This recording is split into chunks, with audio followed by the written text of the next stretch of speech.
Hi, my name is Gediminas Petkunas. I'm trained actor and trained teacher. Labas, aš esu Ernesta Wolf, psichologijos praktikė, mindfulness trenerė, sąmoningumo namų bei VŠI valandėlė sau įkūrėja ir vadovė. Sveiki, aš esu Elvinas Kaminskis, socialinis darbuotojas, priklausomybių konsultantas ir patyriminių stovyklų paaugliams vadovas. And together we're the Future Hub, a day center for the vulnerable children, with a twist. We are trying to create something truly unique and special for the vulnerable children. We don't want to help them just for today. We want to give them equipment for the future.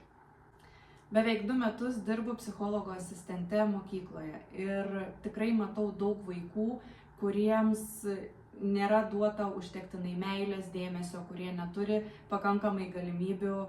Kadangi pati auginu 2 dukrytes, man kaip mamai yra labai skaudu matyti vaikus, kurie jaučiasi atstumti ir gauna nepakankamai meilės iš savo tėvų. Noriu atiduoti dalelę savo meilės, savo globos, galbūt padrąsinimo tiems vaikams, kad jie pradėtų patys savimi tikėti, augintų atsakomybę prieš save ir prieš kitus, augintų tikėjimą ir pasitikėjimą savim ir savo jėgomis, kad jie suprastų, kad jie savo gyvenime gali pasiekti viską, ką tik nori, ir aš esu tikra, kad su Gediminu ir Elvinu mes tikrai tą pasieksim, duodami įrankius, kuriuos jums Gediminas ir atskleis.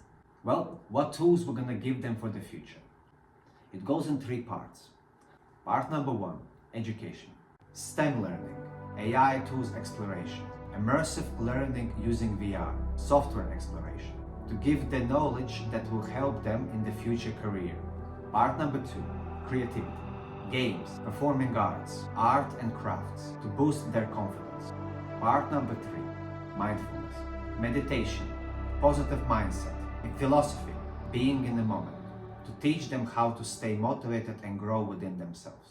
Mūsų stiprybė tame, kad prie vaikų dienos namų Future Hub prisideda ir sąmoningumo namai valandėlė sau, į kuriuos mes kviesime mūsų vaikų tėvus, kad jie ateitų čia, ugdytų sąmoningumą, atsipalaiduotų, pailsėtų ir grįžtų namo su visiškai kita savijauta, visom įmanomom galimybėm. Stengsimės, kad tiems vaikams būtų gera ne tik čia pas mus, bet ir grįžus namuose. Šie namai bus kitokie, nes mes bandysime kurti bendruomenę, daug dėmesio skirsim emocinio intelekto ugdymui ir tarpusavio santykio kūrimui. Kartu su vaikais mokysimės veikti kaip komanda ir pasirūpinti vienas kitu. Please help us make the Future Hub a reality and help vulnerable children in need. If you're interested in our project, please have a look at our full description. There is a detailed breakdown of the budget, of the full plan, the lesson plan, how the weeks and days will go, to help you to truly understand what our vision is. Thank you very much. Ačiū Jums. Ačiū už Jūsų pagalbą.